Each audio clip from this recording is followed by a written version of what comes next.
ఇక వార్తల్లోని వివరాలు చూద్దాం. విశాఖపట్నం బీబిలి నియోజకవర్గం తెలుగుదేశం పార్టీ అభ్యర్థి గంటా శ్రీనివాసరావు 5వ వార్డులో కార్పొరేటర్ మొల్లి హేమలత ఆధ్వర్యంలో ప్రచారాన్ని కొనసాగించారు. ఈ ప్రచారంలో భాగంగా గంటాకు అడుగడుగున ప్రజలు హారతి నీరాజనాలతో ఘన స్వాగతాన్ని తెలిపారు. అభిమానులు ఎక్కడికే అక్కడ పూల వర్షం కురిపిస్తూ వారి అభిమానాన్ని చూపించారు.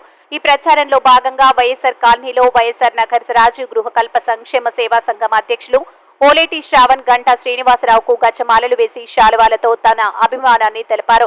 ఈ కార్యక్రమంలో గంటా శ్రీనివాసరావుతో వైఎస్ఆర్ కాలనీ ప్రజలు కాలనీలో ఉన్న సమస్యలను వివరించారు.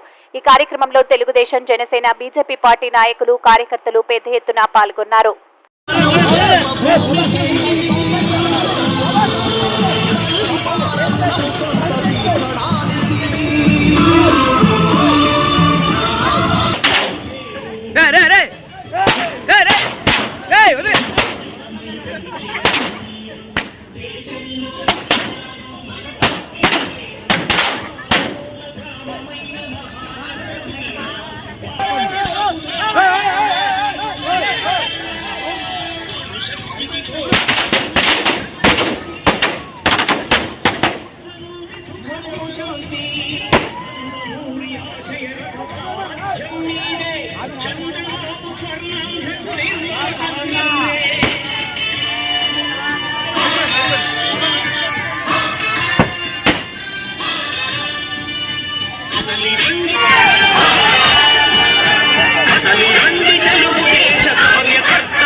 వార్తలు ఇంతటితో సమాప్తం. మళ్ళీ తిరిగి ప్రసారం అయ్యే టీవీ 9 న్యూస్ లో కలుద్దాం. అంతవరకు సెలవు.